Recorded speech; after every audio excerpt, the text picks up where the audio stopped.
X marks the spot. X stands for danger. Two straight lines crossing over in the middle, saying, here's the railroad crossing.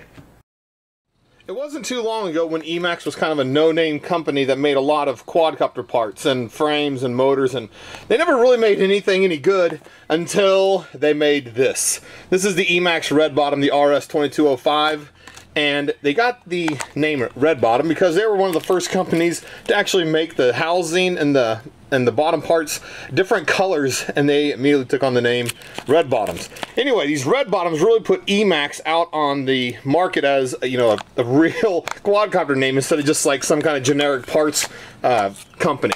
Anyway, just like everyone else, they want to be part of the X crowd, and they made this frame. This is called the, there it is, Nighthawk X5 quadcopter, and this came from Banggood, and it's available in a X4 and an X6, and that's just representative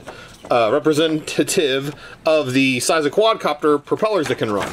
So anyway, this is the frame I got. It comes in a nice box like this, and it comes with nice packaging inside, along with some landing gear. So I'm going to go ahead and get this stuff out of the box, and we'll take a little closer look at it and get some measurements off of this. So here are all the parts laid out, and EMAX did an excellent job labeling this stuff, so you can immediately tell on here what's inside the package without having to open it up, I guess. And also here on the instructions they included, there we go, they put all the different parts that are in each of the packages on here. Now that's kind of neat, but they didn't really give any instructions on how to put it together other than show this, which does not reference the bag numbers at all. So I'm not really sure what the point of the bag numbers are, the letters on there, but hey man, at least they tried. So this kit includes a power distribution board. It's right here. It has the Piezo Buzzer built into it, which is kind of nice, especially since there's not a lot of room here. Also, it has an XT60 connector soldered on, and it's right there. It has 3 LEDs down here. Now, it would have been kind of nice if there was some way to strap this down a little tighter. That way, when you're pushing and pulling on this, you're not putting quite so much stress on these solder points back here. But it also has a voltage reducer inside here to lower it down to 5 volts and also to 12 volts. And then on the bottom, it just looks kind of normal. Now, the one thing that's kind of interesting about this, it actually came with 5 arms. And I thought, well, maybe they're including an extra one now because they might break. Well, the packaging says it should only have 4. So, anyway, thanks to EMAX for sending 5 in this kit. Hopefully, if you get this kit, hopefully it comes with 5 also. Another interesting thing about this particular kit is these arms. See how thin they are up here on this part? They're trying to make this thinner, that way it has less drag inside the wind. And a lot of quadcopters have started doing this, and the reason they can do it so thin is because they're using thicker arms. So here's the Nighthawk fully assembled. Now if you look closely, these things aren't actually centered up here. The board itself is centered, but then these 2 screws turn into support posts to hold the upper plate, where the front up posts are out here in the front. And if you look at this closely, you can see this is the power distribution board. And so the power distribution board is being used for some structural integrity on this frame with these front posts. There's nothing going through the bottom piece here, you know, to move some of this weight and a crash off the PDB down into the carbon fiber, which I think is kind of questionable because people are going to crash this a lot, and any kind of hit up here you take is going to be spread between this long screw that runs up through here and these screws up here, which are attached to the PDB. Now these screws aren't so questionable because they go through the power distribution board up there, through the arm and through the bottom plate, so it's not so questionable there. But these up here, I kind of wonder how well it's going to hold up.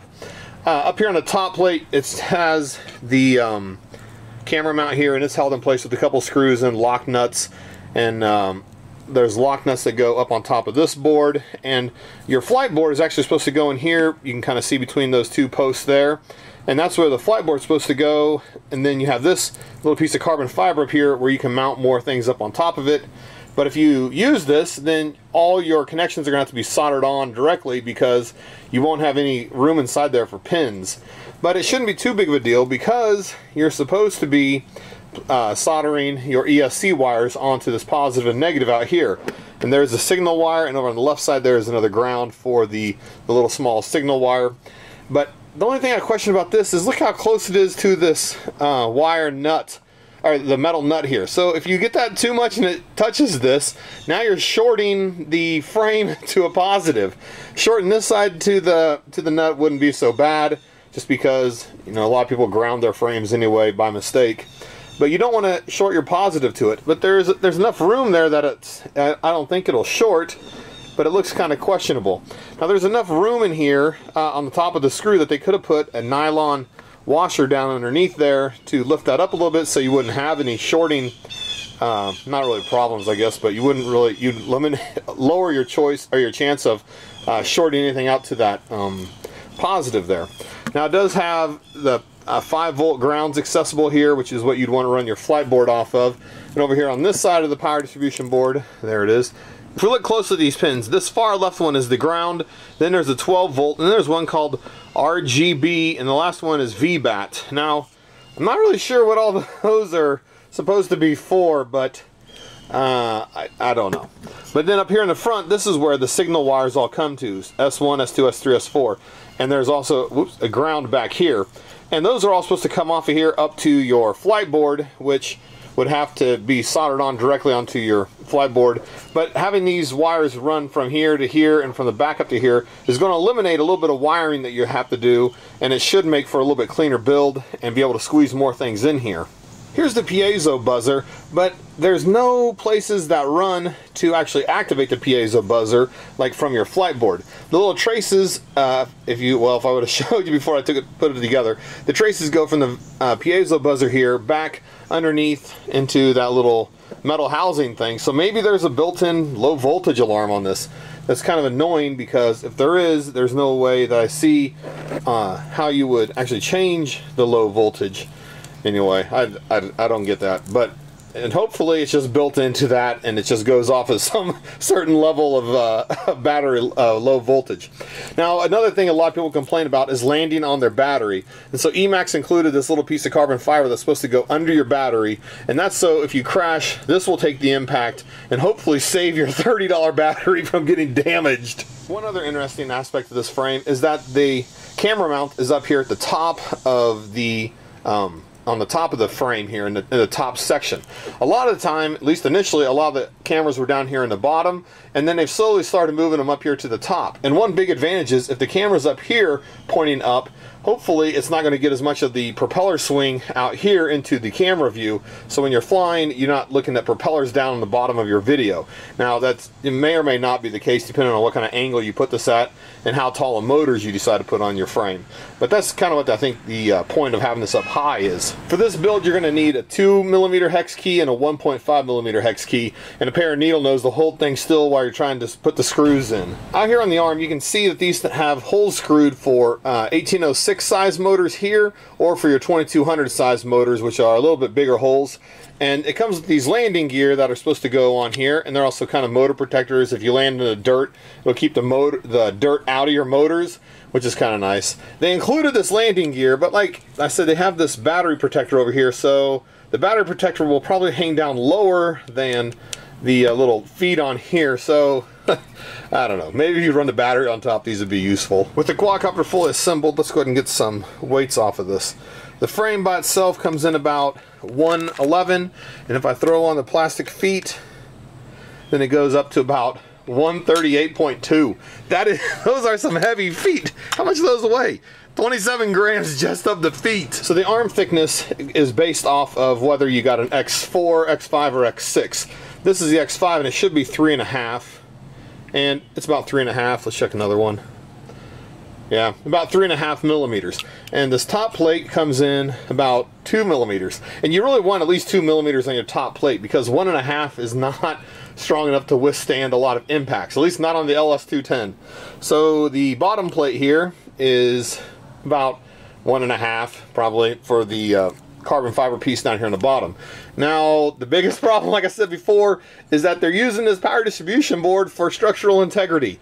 And if I go ahead and measure this, it comes in about 1.5 on the PDB. Oh, that's so...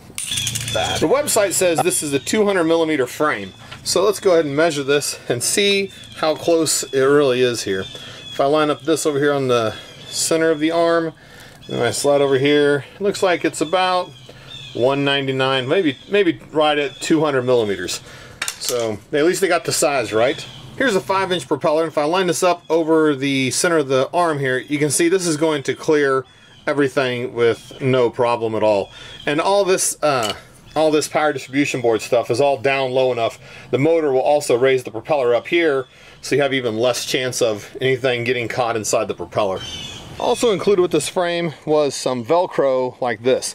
And I think, I'm not sure, but I think this Velcro is supposed to go on the inside of this little plate, and then you put the other part on your battery, and that's just supposed to help it keep it from sliding in or out of the strap here. Also included were these little pieces of rubber, and there's 4 of them on here, and I'm not really sure what these are for, but I would assume since there's 4 it has something to do with the arms, although I don't know, maybe to hold down your ESCs or something, because it looks like they're double-sided. Well, anyway, I was going to tell you one more thing before I finish this video. I've been using no landing gear, and I've been landing on the arms when and the bottom of the frame when I land on the concrete. However, I found out they started selling these little things. Now, these are like $1 for 75 cents if you buy more than 3, I think. But they're just little pieces of foam, and they got little sticky strip you peel off, and you put this on the bottom side of your frame. That way, if you're flying with the battery up on top, you can land on concrete with this, and it just gives a little bit softer landing. And these things weigh like next to nothing. And I got these orange ones because I wanted to see what they look like, but I don't recommend orange. Get the black ones, they'll look a lot cooler. Unless, of course, you're trying to build a quadcopter that's orange, then, you know, buy whatever you want. Anyway, this is the Nighthawk X5, and this is available from Banggood. I'll have some links down in the description. If you're interested in this, check it out. I have a lot of other videos about frames, and I'm going to be trying to I'm going to be getting a couple more frames that I'm planning on building out. One of them is from Get Fast Drones, so look forward to that one. And also, I want to be trying out for the first time a quadcopter that's not for racing. It's the Xiaomi Mi drone, which I don't know how that's gonna go, but we'll see. Anyway, have any questions about this, leave them in the comments, and I'll try to help you out as best I can. And as always, thanks for watching.